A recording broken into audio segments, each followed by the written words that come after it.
Em nome do Pai, do Filho e do Espírito Santo. Amém. Ave Maria, cheia de graça, o Senhor é convosco. Bendita sois vós entre as mulheres, e bendito é o fruto do vosso ventre, Jesus. Santa Maria, Mãe de Deus, rogai por nós, pecadores, agora e na hora de nossa morte. Amém. São Felipe Neri, rogai por nós. Nossa Senhora de Fátima, rogai por nós. Então nós estamos na página 413 do livro da biografia de Santa Bernadette, escrita pelo padre Francis Trochu. Iniciamos agora um novo capítulo: as tristezas e as alegrias do postulantado, por Bordeaux e Périgueux. A viagem de Lourdes a Nevers será feita em duas etapas: Bordeaux e Périgueux, cidades onde a Madre Alexandrine e a Madre Úrsula desejam parar para conhecer as casas de seu instituto e também para apresentar Bernadette. As caminhantes chegam a Bordeaux no dia 4 de julho, às 6 da tarde, e demoram-se 2 dias na cidade, pois a congregação possuía ali 6 casas, todas florescentes. Vão de uma para outra numa carruagem. Era como se a ingênua Bernadette tivesse descoberto a vida. A instituição imperial dos surdos mudos, dirigida desde a sua fundação pelas irmãs de Nevers, impressiona-a pela sua majestosa fachada. Dir-se-ia, escreve ela, no dia 20 de julho desse ano, antes um palácio do que uma casa religiosa. Não é como a de Lourdes. As nossas pirenaicas visitaram as velhas igrejas, o jardim e o porto. Os grandes navios foram para Bernadette um motivo de admiração, menos, todavia, do que uma outra coisa completamente nova para ela, e em que a sua habitual simplicidade se alegrou. Peixes encarnados, negros, brancos, cinzentos, foi o que encontrei de mais belo. Ver esses pequenos animais nadar na presença de uma multidão de garotos que os contemplavam. No orfanato da missão, por falta de tempo, só pôde atravessar as filas das jovens pensionistas, olhando-as uma a uma. Fiquei tão impressionada, declarará 43 anos mais tarde uma delas, que se tornou depois, em Saint-Gildard, a irmã Gonzague Champy, que ainda hoje sinto esse olhar sobre mim. Em Périgueux, onde chegam na sexta-feira às 6 da tarde, a primeira visita das viajantes é para o hospital, situado no centro da cidade e dirigido pelas religiosas de Nevers. No pensionato Sainte-Ursule, muito próximo, Bernadette venerou na capela a imagem milagrosa de Nossa Senhora do Poder. Em seguida, na sala, professoras e alunas ouviram, num silêncio comovido, a vidente de Lourdes responder às perguntas que a Madre Xavier, sua superiora, lhe fazia. Aqui tem uma nota informando: Bernadette esteve ainda na Misericórdia, outra casa das irmãs de Nevers. Nesta residência há uma placa comemorativa da passagem da santa em Périgueux. A chegada a Saint-Gildard de Nevers. Na manhã do dia seguinte, sábado, 7 de julho, as 2 superioras e as 3 postulantes recomeçaram a viagem. para chegarem às 10h30 da noite a Nevers. Esperava-as a carruagem da comunidade. Cansada pela longa viagem, Bernadette divisou vagamente numa rua alguns transeuntes tardios e depois a folhagem negra de um parque. A carruagem franqueou um portão encimado por uma cruz. Abriu-se uma porta por onde jorrou um raio de luz. No locutório da casa-mãe, muitas religiosas velavam. A superiora geral, Madre Josephine Imbert, que convalescia de uma grave doença, não estava lá. Serviram imediatamente a ceia às viajantes.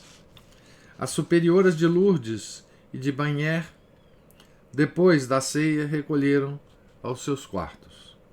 Quanto às postulantes, uma irmã guiou-as silenciosa pelos grandes claustros, também silenciosos, até ao dormitório Sainte-Marie, o maior do edifício. Ao fundo, havia uma imagem da Virgem, diante da qual bruxuleava uma lamparina. Era ali que se encontrava o leito destinado a Bernadette Soubirous.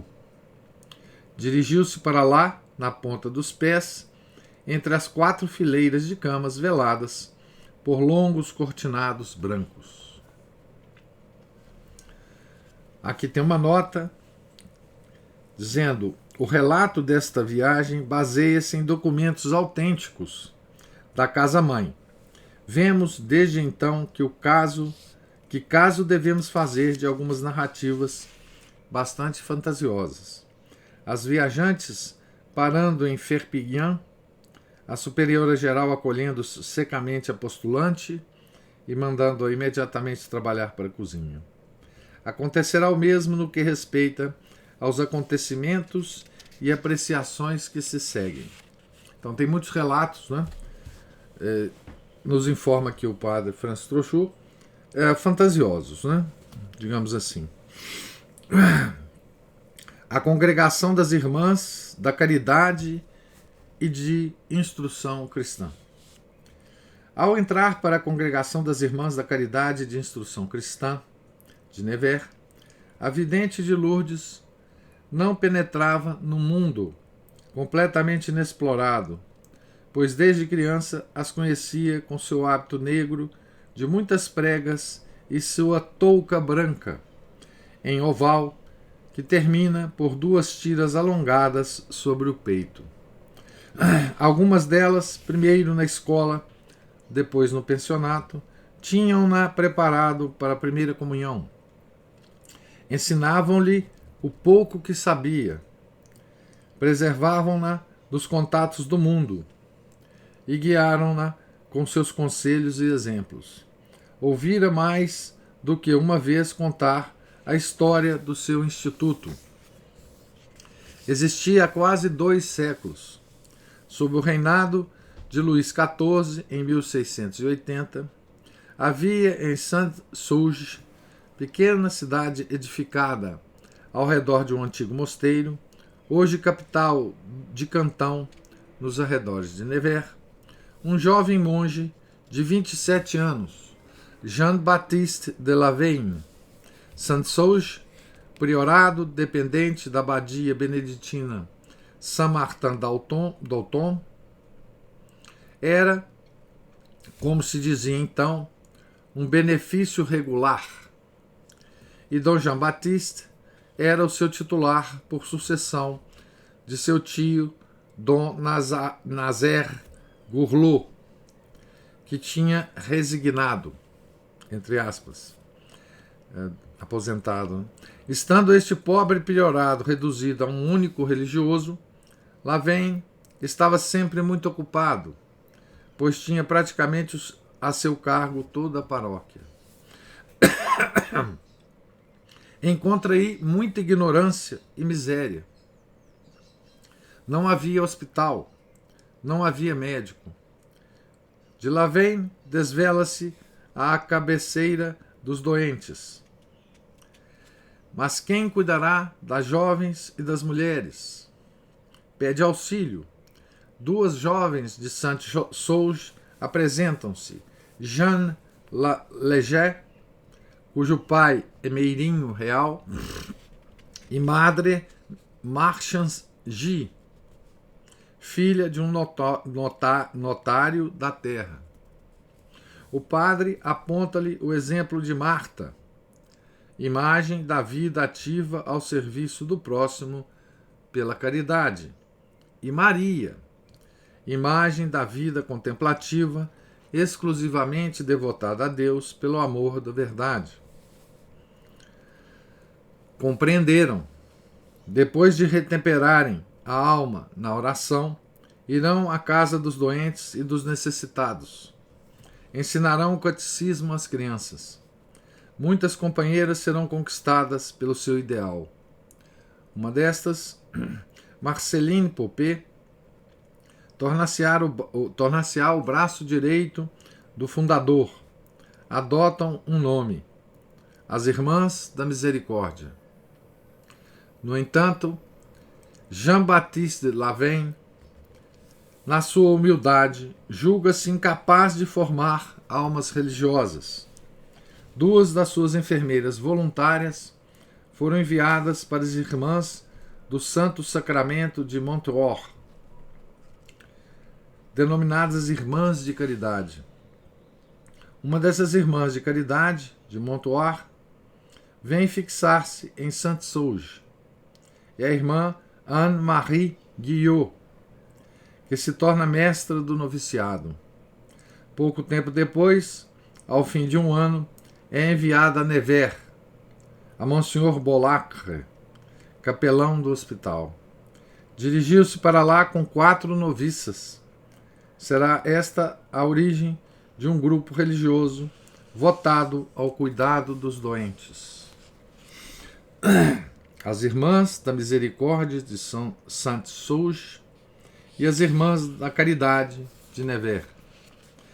A 11 de julho de 1683, Monsieur Vallot, bispo de Nevers, impõe o hábito às 4 noviças de Dom de Lavén. Contudo, o prelado não as quer separar das companheiras do priorado. Reunirá numa só família as Irmãs da Misericórdia de Sainte-Souge e as Irmãs da Caridade de Nevers. E a esse pequeno grupo sem nome bem definido, cujo centro será Nevers, dará como superior eclesiástico Monsieur Bolacre. Este morreu em 1704 e o fundador foi obrigado a tomar a direção de todo o instituto.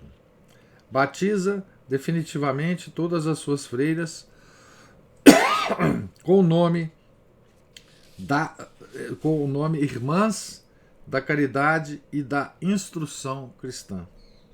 Marie Mersanchi, Madre Marie Escolastique, será a primeira superiora geral. Lavén morre com fama de santidade em 5 de junho de 1719, com 65 anos, depois de espalhar 40 casas por toda a Europa. A Revolução dispersa as religiosas. Passada a tormenta, voltam, tal como as abelhas voltam ao cortiço depois da trovoada. Napoleão I concede-lhes a antiga visitação. Aqui tem uma nota explicando. É o mesmo convento que o poeta Grasset tornou célebre pelas suas graças irreverentes. Aqui tem o título do poema, né? Em La Haine, em casa Guillaume Nigar, 1734. Então tem um poema desse poeta Grasset, né? Que faz piadas inconvenientes, né, a respeito desse convento.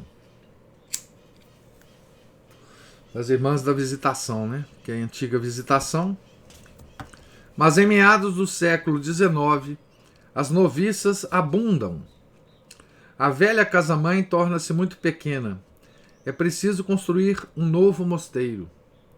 Inaugurada em 1856, ergue-se vasto e robusto, com a sua fachada e suas duas alas, no alto de uma colina a oeste de Nevers, sobre o local do antigo priorado de Saint-Gildard, do qual tomou o nome.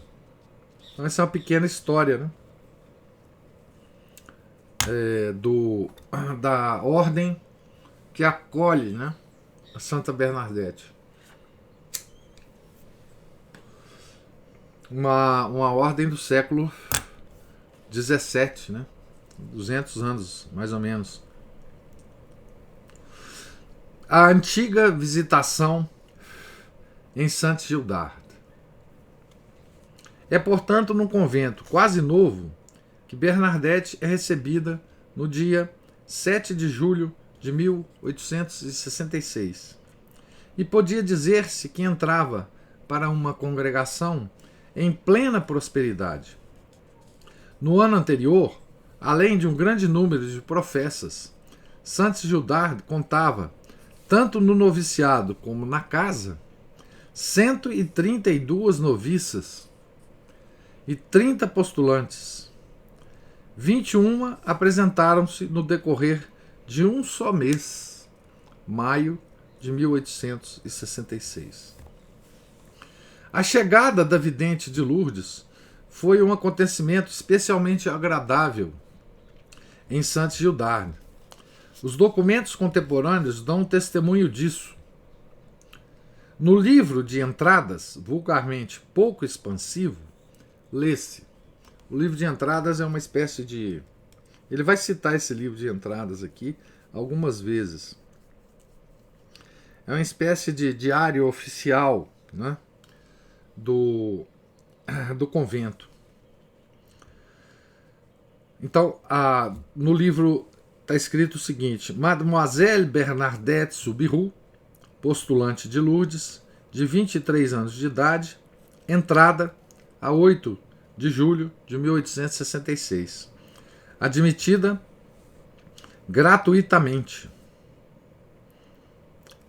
Aqui tem uma nota que eu vou ler daqui a pouco. A superiora pagou 60 francos pelos seus hábitos, e nós demos-lhe 135 francos e as peças do enxoval por 22 francos e 50. Sentíamos felizes pela Virgem nola confiar. Virgem com letra maiúscula, né?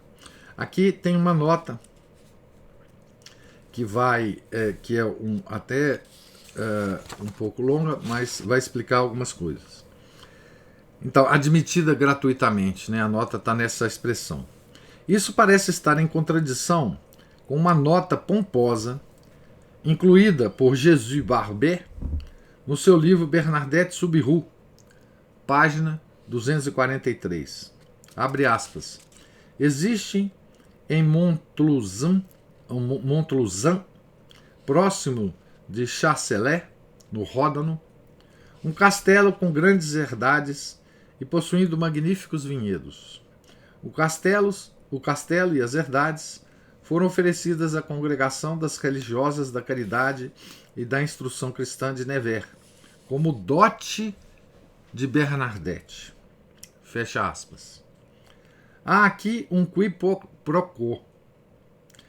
As senhoras Lacour, que tinham construído uma vivenda no prado de Savy, foram conquistadas logo desde o início pelo caso de Lourdes e tornaram-se admiradoras de Bernadette. Muito ricas e sem herdeiros diretos, resolveram deixar a sua propriedade de Montluçan a um instituto religioso. Como apreciavam bastante as irmãs do Hospital de Lourdes, a sua escolha recaiu em Saint-Gildard. Mas as madres de Nevers hesitaram durante muito tempo em receber esta doação. Por fim cederam, perante as instâncias de Sabine, a última sobrevivência das Lacour. Abre aspas. Muito bem, será o dote de Bernadette, dissera então, como subterfúgio, a madre Josephine Ambert, superiora geral. As negociações tiveram lugar ou em 1866 ou em 1867. Sabine de Lacour morreu a 10 de novembro de 1868. Memórias da Casa-Mãe. A verdadeira versão sobre esses acontecimentos foi dada por Marie-Thérèse Bordenave. Abre aspas. Em memória de Bernadette, declara ela em La Confidente de Macaulay, as senhoras Lacour legaram a sua propriedade à Congregação das Irmãs da Caridade de Nevers, em memória de Bernadette, né? Com o encargo de visitar e socorrer os pobres da comuna, a comuna de Chacelets. Então essa é a história em torno dessa admissão gratuita, né, de Bernadette lá no convento. O diário da comunidade diz no mesmo tom: a superiora do hospital de Bagnères e a de Lourdes trazem 3 postulantes. Entre as 2 de Lourdes encontra-se Bernadette, criança privilegiada a quem a Santa Virgem apareceu 18 vezes. Foi recebida com alegria por toda a comunidade. Então lembra que o bispo já tinha reconhecido, né, as visões da Bernadette. Então todo o mundo católico, né, já podia afirmar com certeza que Bernadette viu Nossa Senhora, né, e conversou com ela. Os anais do noviciado denotam um entusiasmo ainda maior. Então, ele está citando 3 documentos, né? O primeiro é o livro de entradas, o segundo, o diário da comunidade, e o terceiro, os anais do noviciado, que denotavam um entusiasmo ainda maior, né? Enfim, cumpriram-se os nossos votos. Bernadette está no noviciado. Os nossos corações piedosos e devotados a Maria estavam impacientes por ter entre nós esta feliz privilegiada da Gruta de Lourdes. O noviciado adora a sua augusta mãe. Ela amará também aquela que, mais feliz que as suas novas companheiras, teve já na terra um antegozo do céu. Não são os documentos que ele cita, né? Primeiras impressões de ambas as partes. Nesta bela e santa comunidade, de certo, não lembra a ninguém que Bernadette não fosse amada por todas e que a sua entrada não fosse uma bênção especial. Mas algo preocupa a superiora geral e as suas conselheiras. Não tinham nenhum preconceito contra esta criança que viera simplesmente colocar-se sob a sua proteção. Não há uma alusão à sua admissão a título de pobreza. Estão em presença de um caso excepcional. Daqui para frente terão o dever de formar na vida religiosa, segundo as suas regras e constituições, na sombra do seu claustro, uma jovem de 23 anos que se tornou célebre em todo o mundo e que é visitada, respeitada, venerada, proclamada, santa pelas multidões. Até agora parece imune de toda a vã complacência. Mas e se um murmúrio de glória, ampliado ainda pelos sussurros secretos do tentador, chegar até ela no jardim fechado de Saint-Gildard? preocupação absolutamente justificável, né, da superiora. E se sentisse pouco à vontade entre esses muros desconhecidos da multidão? Mais do que nunca, a recordação das decepcionantes aventuras de Melanie Calvat, a vidente de La Salette, né, impôs-se ao pensamento da superiora geral e das suas conselheiras. Vocês vejam como a presença de Melanie, né, estava sempre assombrando, né, digamos assim, Bernadette. Né? Em 4 anos, a vidente de La Salette fizera 2 provas nas Irmãs da Compaixão, 2 no Carmelo, mudara de nome 3 ou 4 vezes, muito solicitada e muito admirada, parece sempre inconstante, errante, talvez a caminho de ser tomada por uma iluminada. Aqui ele cita um livro, né? La Salette de Gaëtan Bernoville, chamada A Vida Errante de Melanie. Nós já comentamos muito sobre isso, né? Graças a Deus, as superiores de Nevers tinham aprendido nos autores espirituais como se haviam de comportar para com as almas favorecidas por manifestações divinas.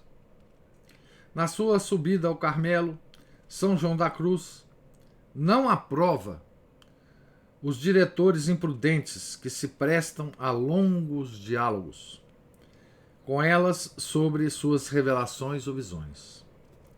Com isso, acrescenta o santo doutor, fazem-lhes compreender que são muito importantes e elas procedem de acordo com isso. Onde está a humildade dessas almas, desde que imaginem que Deus fez delas um caso especial?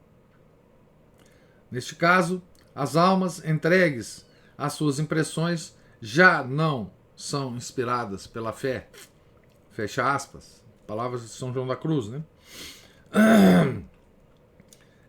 No livro Subida ao Carmelo, né? Capítulo 2, livro 2, capítulo 16. E se acontecesse a Bernadette? Que infelicidade! Para salvaguardar da humanidade da recém-chegada. Deve ser humildade, não humanidade, mas enfim, vamos lá. Para o evitar, irão defendê-la, sem que o saiba, contra ela própria, não estabelecendo diferença alguma entre a vidente de Lourdes e as suas companheiras. E se tiver que haver qualquer diferença, será antes e logicamente exigir mais dela, como privilegiada da Virgem. Portanto, entre as noviças, como entre as professas, nada de admiração inconsiderada, nada de curiosidade sobre as aparições. Bernadette falará sobre elas à comunidade de uma vez para sempre. Depois, silêncio. Pessoas bem-intencionadas apresentar-se-ão para a ver. Os seus relatos podem, aliás, fazer ainda algum bem. Mas antes de mais nada, é preciso salvaguardar, ao mesmo tempo, a vocação e a formação da jovem postulante, a tranquilidade necessária à vida religiosa da casa. Por conseguinte, no que diz respeito a Bernadette, a superiora geral reservar-se-á as licenças de ir ao locutório. Se for preciso, será comunicado o caso ao bispo. Esta última medida foi, de resto, ditada pelo próprio Monsenhor Forcade, que era o bispo, né? Aqui uma citação. Desde o primeiro dia em que a providência, colocando Bernadette sob a minha autoridade, se dignou constituir-me seu protetor, tomei a firme resolução de a subtrair absolutamente à curiosidade pública. A reverenda Madre Superiora Geral partilhava completamente dos meus pontos de vista neste assunto. Então são palavras do bispo, né? Precauções semelhantes poderão chocar corações sensíveis, mas não os espíritos esclarecidos e os psicólogos. Aqui tem uma nota, dizendo assim: no seu livro Guide médical de vocation sacerdotale et religieuse, os doutores Biot e Gallimard recomendam aos superiores uma grande prudência durante essa fase mais ou menos exaltante que marca a entrada na vida religiosa, especialmente em presença de manifestações extraordinárias. A respeito de Bernadette escrevem, abre aspas, se temos a louvar a inteligência da superiora de Bernadette Soubirous, quando considerou esta como uma simples religiosa vulgar e quis afastá-la das visões excepcionais com que fora favorecida em Lourdes, só temos a louvar, né? Podemos pensar que uma outra atitude, aparentemente mais humana, de santa curiosidade ou de veneração, teria podido comprometer a santificação da vidente. Na noite da chegada, mais ainda do que antes da sua partida de Lourdes, Bernadette mediu toda a extensão do seu sacrifício. Aquela gruta de que possuía recordações inefáveis e que não veria mais, aquela mãe a quem não fecharia os olhos, na hora da despedida ela vira a morte gravada no seu rosto consumido, aquele pai extenuado pelo trabalho que ela sabia tão bem reanimar, aquela irmãzinha, aqueles pequenos irmãos que ela teria querido guiar no futuro. No seu leito branco, ao fundo do grande dormitório, a recém-chegada dormiu pouco e chorou muito. No dia seguinte, ainda chorava. Aqui tem uma nota dizendo assim: regamos bem o dia de domingo, confessará ela às irmãs de Lourdes na carta de 20 de julho de 1866. O relato, primeiro e último, das aparições. Podemos imaginar como as noviças estavam ansiosas por a conhecer. Para nossa admiração, afirma a irmã Lucy Clory, ela não diferia em nada das outras postulantes, a não ser talvez por um excesso de timidez. Naquela tarde, todavia, tinha de aparecer, e diante de que assembleia? Na majestosa sala do noviciado, reuniram-se, sob a presidência da reverenda Madre Superiora Geral, todas as professas, noviças e postulantes da comunidade. As irmãs dos estabelecimentos da cidade não deixaram de vir à casa-mãe. Nenhuma teria querido perder a ocasião única de ouvir a confidente da Imaculada. Todas elas experimentaram um estremecimento quando a pequena lourdesa apareceu no seu modesto vestido azul e a cabeça cingida num lenço pirenaico. Os ouvidos estão atentos, dizem os anais do noviciado, os corações comovidos. O próprio silêncio, a comoção que ela adivinha, o papel de primeiro plano que lhe foi imposto, comovem-na também. A prova é demasiado forte para sua modéstia.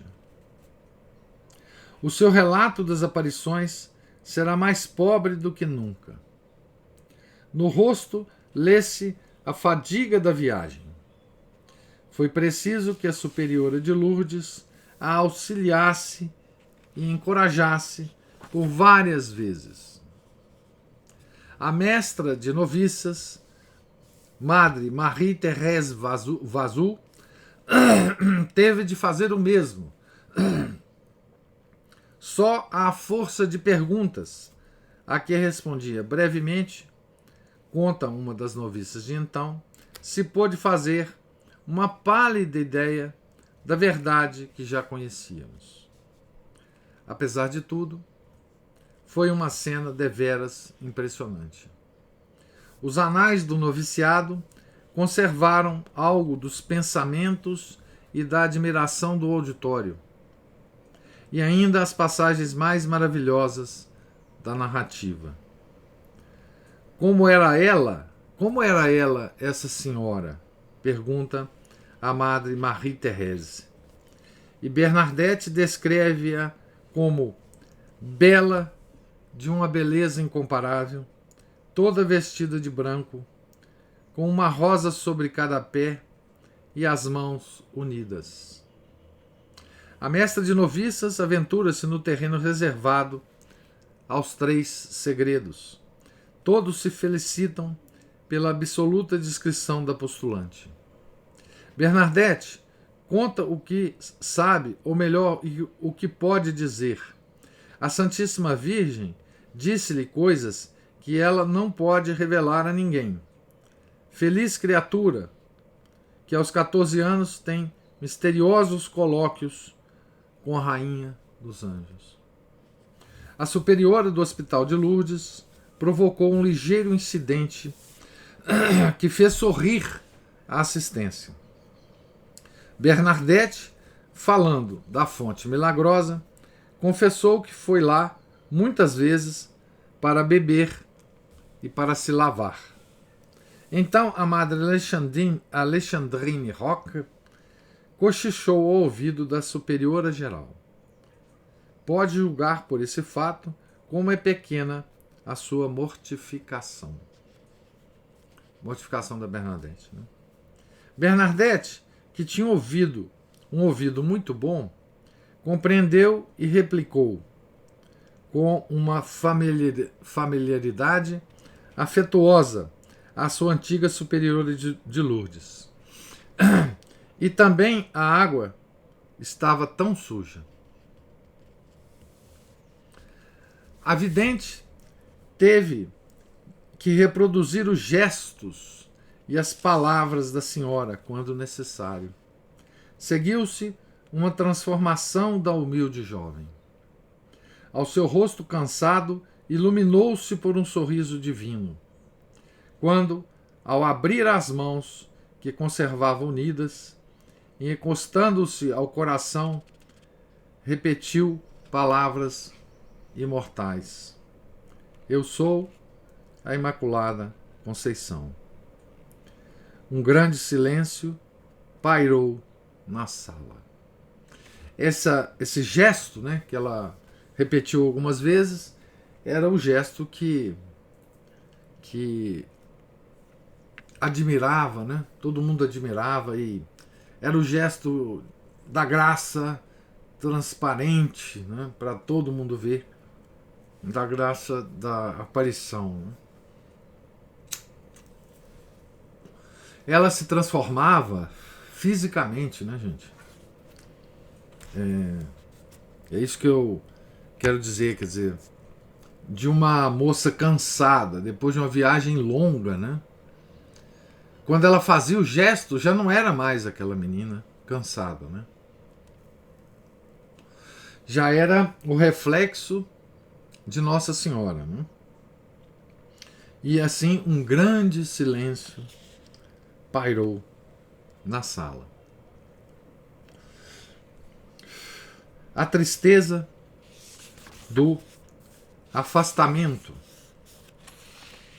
Uma vez dispersa a assistência, Saint-Gildard retomou a sua vida habitual. Havia somente 3 postulantes, ou como se dizia familiarmente entre as irmãs, 3 toucas, porque Bernadette e as suas 2 companheiras tinham posto, como sinal característico, a coifa de tule negro de uma simplicidade monacal, que, todavia, era adornada por um duplo favo de mel sobre a fronte e fitas caídas. Nesta tarde de domingo, Bernadette conheceu uma das noviças, sua conterrânea, irmã Emilienne Dubuet, de 25 anos, e prestes a partir para casa. Aqui tem uma nota dizendo assim: Bernadette entrou para as irmãs de Nevers em 1866 e conhecia aí de 8 a 29 de junho do mesmo ano. Emilienne, antiga aluna das Irmãs de Caridade, no pensionato de Bagnères de Bigorre, até então só tinha visto Bernadette de relance. Então, voltando agora ao texto. Emilienne seria durante uma semana o anjo da guarda da sua jovem amiga.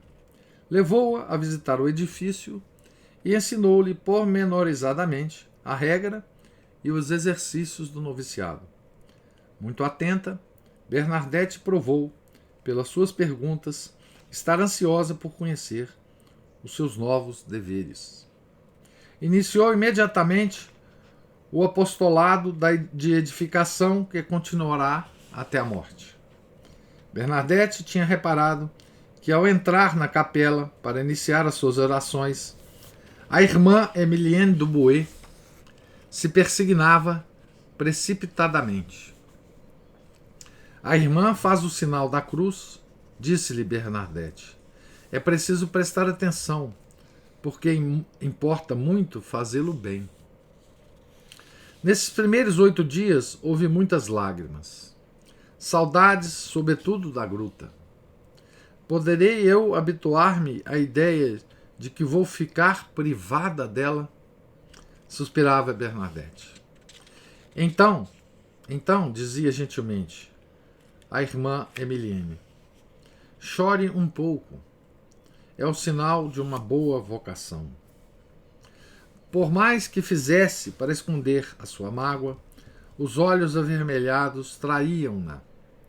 Para modificar o curso dos pensamentos, no dia 12, isto é, 5 dias depois de sua admissão, a madre-geral, indo a Varennes-les-Nevers visitar uma casa que era simultaneamente orfanato e casa de repouso para as irmãs idosas, levou a nossa postulante na carruagem e apresentou-a à pequena comunidade. As lágrimas não duraram muito. Bernadette, durante essa semana de experiência, manteve-se fiel à oração. Decidida a não procurar as consolações humanas, fez muitas vezes, nos momentos livres, fervorosas vias sacras. 12 dias após a sua entrada no convento, a 20 de julho, sentia-se feliz por se ter oferecido. Bernadette, que não sabe mentir, escreve nesse dia aos pais. Acostumada já e muito contente, peço-lhes que não se inquietem comigo. Auxiliem-me apenas a agradecer a Deus a graça que Ele me fez de me chamar para junto de si. E às religiosas de Lourdes, aludindo à sua partida. Asseguro-vos de que o sacrifício seria bem pior se tivesse que deixar neste momento o nosso querido noviciado. Sentimos que esta é a casa de Deus. É preciso amá-lo incondicionalmente. Tudo nos conduz a isso e, sobretudo, as instruções da nossa querida mestra. Cada palavra que sai da sua boca vai direto ao coração. Por isso, eu não cesso de dirigir as minhas humildes preces ao Senhor para lhe agradecer tantas graças com que Ele não cessa de me acumular todos os dias. Peço-vos, minhas queridas irmãs, que ofereçais algumas orações em minha intenção, sobretudo quando fordes à minha gruta. É aí que vós me encontrareis em espírito, junto desse rochedo que eu tanto amo. Peço-vos muito particularmente uma recordação diante da nossa boa mãe. Pela minha parte, não vos esquecerei diante de Nossa Senhora das Águas, que se encontra no fundo do jardim, numa espécie de gruta. Foi ali que eu fui desabafar nos primeiros dias e depois disso, a nossa mestra deixa-me ir lá todas as tardes. Então essa aqui é a carta que ela escreveu às irmãs lá de Lourdes, né? Que ela tanto conhecia, que tanto ajudaram, né? Aqui tem uma nota sobre essa Nossa Senhora das Águas, né? Esta imagem de Nossa Senhora das Águas teria sido erigida para agradecer à Virgem a descoberta neste local de uma fonte muito preciosa. Mas a invocação atribuída à imagem não era reservada a Nevers. Um pequeno trabalho intitulado precisamente Notre-Dame des Eaux, obra de um dominicano, o padre Chirry, publicado em Paris em 1867, relata que Santo Alberto Magno consagrou ao culto de Maria como soberana das águas. O livro nono de sua volumosa compilação De Laudibus Beate Maria, livro que tem por título De Receptaculis Aquarum Quae Figurant Maria. O padre Chirry lembra ainda que o autor da legenda dourada, legenda áurea, né? O bem-aventurado Jacques de Voragine, arcebispo de Gênes, compôs uma Mariologia, onde consagra 10 sermões à boa e poderosa Senhora das Águas. Sabemos, além disso, graças ao mesmo livro, que uma confrérie de Notre-Dame des Eaux, estabelecida em Aix, na Saboia, foi aprovada por um breve de Pio IX, datado de 26 de junho de 1857. Então essa devoção, né, de Nossa Senhora das Águas já é muito antiga, né? Remonta a Santo Alberto Magno, né, do século XIII.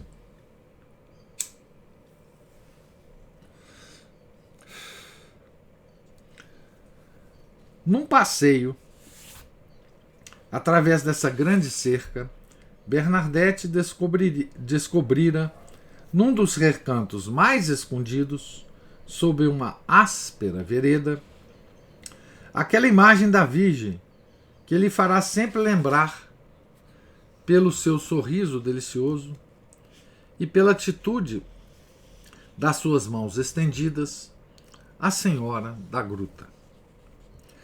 A nossa postulante não teve conhecimento de que, durante aquele período em que ela tanta necessidade sentia de desabafar o seu coração, muitas pessoas se apresentavam no portão, reclamando Bernadette de Lourdes. Com efeito, lê-se no diário da comunidade, logo após a notícia da entrada de Mademoiselle Soubirous, esta linha reveladora, abre aspas, veio uma multidão de pessoas pedir para vê-la. A nossa madre respondeu negativamente. Fecha aspas. Então, então são os primeiros dias, né? Nós vemos aqui o relato da viagem e dos primeiros dias da vida de Bernadette no seu na sua morada, né? Que vai ser até a morte dela. Ela vai morrer aí, né? Nesse convento. E os primeiros, digamos, as primeiras dificuldades, né? As saudades, enfim. E também nós vemos aqui a preocupação, né, da superiora com a orientação espiritual dessa moça, né, que viu Nossa Senhora, né, e que não podia se deixar levar por isso e cair num orgulho, não é, que destruiria a vida espiritual dela, não é? A gente já sabia, pelo relato anterior, o quanto ela estava, de certa forma, protegida, né, desse orgulho pela imensa humildade que ela sempre apresentou, né? Mas a madre, muito sabiamente, vai se esmerar, né, para que ela não tenha nenhuma oportunidade de ser atacada pelo tentador, né, pelo orgulho, tá certo? Então eu vou parar por aqui a leitura de hoje. Nós estamos na página 428 e o próximo item que nós vamos ler é primeiras visitas de bispos. Então nós vamos ver que Bernadette vai receber visitas ilustres, né? Obviamente porque o nome dela já era conhecido no mundo inteiro, né, nessa época. Pois bem, eu pergunto se há alguma pergunta ou observação que vocês queiram fazer. Pois bem, então tenham todos um santo dia e amanhã, se Deus permitir, nós continuaremos a ler aqui a partir da página 428. Certo? Em nome do Pai, do Filho, do Espírito Santo. Amém. Ave Maria, cheia de graça, o Senhor é convosco. Bendita sois vós entre as mulheres, e bendito é o fruto do vosso ventre, Jesus. Santa Maria, Mãe de Deus, rogai por nós, pecadores, agora e na hora de nossa morte. Amém. São Felipe Neri, rogai por nós. Santa Bernadette, rogai por nós. Nossa Senhora de Lourdes, rogai por nós. Em nome do Pai, do Filho e do Espírito Santo. Amém.